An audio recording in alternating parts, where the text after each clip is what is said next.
নমস্কার। এইমাত্র বড় খবর। জলপাইগুড়ির এলাকায় বাসিন্দা মানব রায়, অঞ্চল পানকৌড়ি, গ্রাম চৌধুরী ভিটা, থানা রায়গঞ্জ। সুমিতা রায় স্বামী মৃত, পলিন রায় একমাত্র ছেলে মানব রায়, বয়স 26 বছর। দীর্ঘ 1 থেকে 1.5 বছর ধরে কিডনি সমস্যায় ভুগছেন। ডাক্তার বলেছেন দুটো কিডনি ফেল, দ্রুত একটি কিডনি প্রতিস্থাপন করতে হবে। তাতে আনুমানিক খরচ 8,40,000 টাকা। তাদের পরিস্থিতি অনুযায়ী এত টাকা জোগাড় করা অসম্ভব।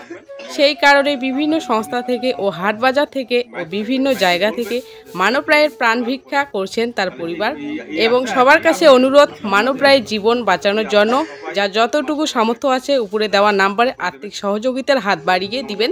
ধন্যবাদ। আমার দুটো কিডনি নষ্ট, আমিও তোমাদের মতো বাঁচতে চাই, সবাই মিলে একটু সাহায্য করো।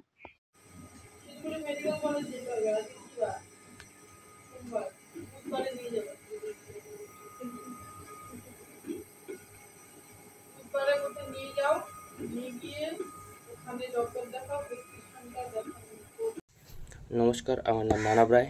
আমার দুটো কিডনি নষ্ট, তো ডাক্তার আমাকে বলেছে যে খুব শীঘ্রই আমার একটা কিডনি ট্রান্সপ্লান্ট করাতে হবে।